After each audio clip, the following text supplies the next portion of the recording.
loan rates doubled today because of inaction in Congress. It's an issue Illinois Congresswoman Tammy Duckworth has been working on during her first 6 months on the job. But Representative Duckworth, an Iraqi war veteran, has also focused on veterans' issues. On that front, she made nationwide headlines last week for her exchange with an IRS contractor during a congressional hearing. Here's a bit of what happened. How are you? Thank you. Thank you for being here today. I am not well, but you're welcome. All right. So your foot hurt? Your left foot? Yes, ma'am. It hurts. Yeah, my feet hurt too. In fact, the balls of my feet burn continuously, and I feel like there's a nail being hammered into my right heel right now. So I can understand pain and suffering and how service connection can actually cause long-term, unremitting, unyielding, unstoppable pain.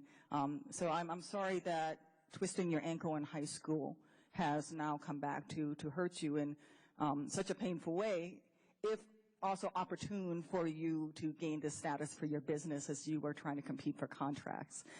I also understand. Joining us now is Illinois' 8th Congressional District Representative Tammy Duckworth. Congresswoman, welcome back to Chicago Tonight. It's good to be here. For those in our audience who don't know, set up what that exchange was all about. So this was a gentleman who has received $500 million in special contracts from the IRS to provide services, and he basically used a minor injury from high school to claim his veteran status because it was at a military preparatory school, and he sprained his ankle playing football, dropped out, never served a day in uniform, lived 27 days beyond that, 27 years beyond that time, and only claimed veteran status when he started to apply for these contracts. And these set-asides are legitimate ones set aside for veterans who are looking to compete and start their own businesses, and he just gamed the system for personal gain at the expense of legitimate veterans out there who are waiting a long time for their benefits. So being in a military high school does not, or a prep school, does not constitute being in the military, and that's the extent of what he did. Right. But yet in 2011, he could use that legally to claim that he was a veteran, an injured veteran?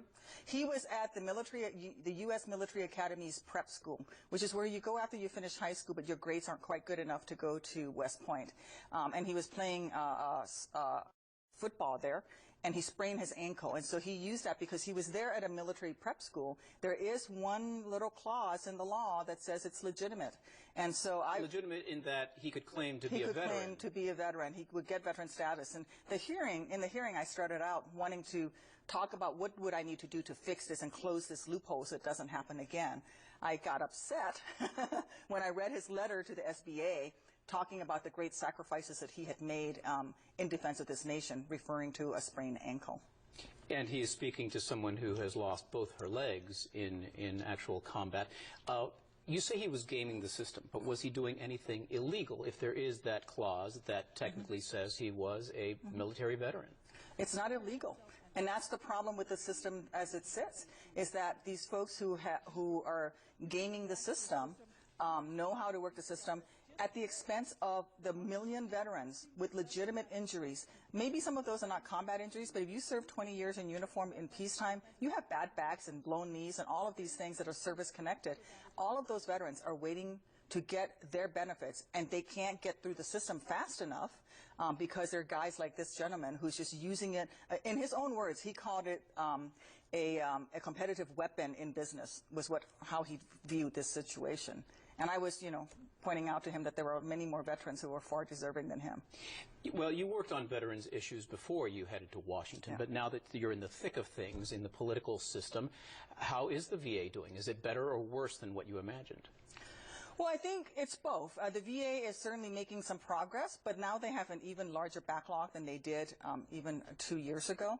So they need to fix that, and that's why I introduced some programs, some bills, the Troop Talent Act, which really would allow veterans to develop certifications in the civilian world for their military jobs. For example, if you're a medic in the military, you don't get a paramedic's license. So the Troop Talent Act would allow our veterans and our military men and women to get those licenses before they become veterans. That way they don't have to go through this whole backlog of trying to get through the system.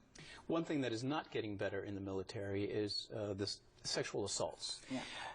In 2010, 19,000 cases reported. In 2012, 26,000 reported. Now, does that mean that more are getting reported than before, that maybe individuals did not want to come forward, or is the problem getting worse? I, again, think it's both. I think more are getting reported. I think the military is doing a much better job of the reporting system, and they're doing a great job of the training program. I'm still serving in the National Guard, and I go through this, the sexual harassment and rape prevention training every year, like every other soldier does, and it's a good program. But when you have a system that is set up where, as in the case of Fort Campbell, the person running the sexual harassment program is the abuser, you have a problem in the military. And so we have to fix those issues. And that's why I propose giving victims a choice between reporting the assault through their chain of command or through an independent investigator so that they can finally receive justice. Let's get to that other topic that I said you have been working on, and that's student loan rates. Yeah. Today, July 1st, they doubled from 3.4% to 6.8%, which I believe I heard it could mean as much as $5,000 or maybe at least $5,000 more per student in charges. What happened here? Why wasn't there some sort of consensus to prevent this from happening? Well, I think this is a case of the most conservative side of the Republican Party holding everyone back. In fact, the president agrees with moderate Republicans on this. He had proposed a fix that would allow the student loan interest rate to be tied to the market rate so that they could rise as interest rates rise. But he wanted a cap so that they wouldn't go up beyond a certain amount, which makes sense. We need to invest in our students. This is far more of a moderate position than a lot of more liberal Democrats are. And yet there are a really hardcore, very conservative bunch of Republicans who don't want any of it. And so now we're stuck. And the real victims here, the people who are suffering the most, are students. And most of the students, for example, in our community colleges are not your 18-year-olds. These are people going back to school to get new skills. The average student in a community college is a woman in her 30s or older. These are people trying to get skills, and they can't afford these thousands of dollars in additional student loans. Is there anything that can be done at this point to roll it back before well, it's taken effect, but before classes start this fall?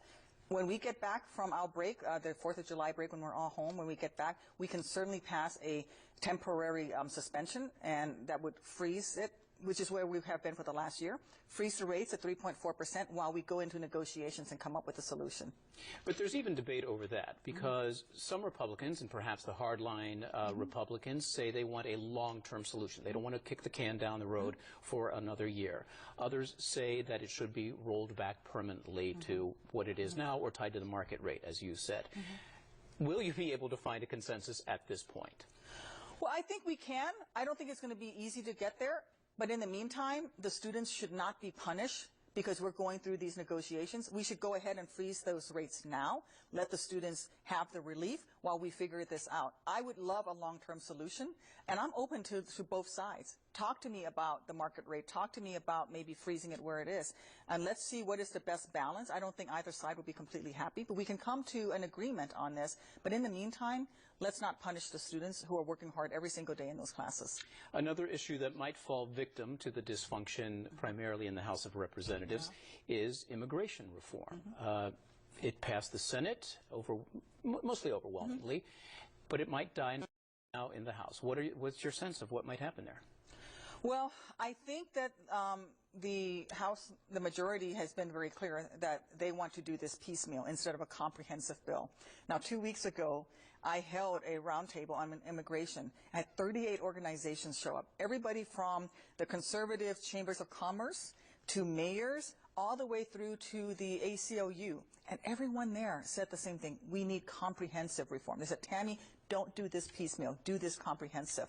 And this piecemeal approach that Speaker Boehner and Mr. Cantor are talking about is really not going to be the solution. We have a House version of comprehensive reform that Luis Gutierrez and the rest of the negotiators have been working on. And if they would allow that to come up for a vote, that would pass. How similar is it to the Senate plan? It's a little bit more conservative than the Senate plan. So it actually has more of the requirements that the Republicans want in it. It's more conservative than the Senate plan. But once we pass the House, we can go and then find a compromise between the two and actually have real immigration reform.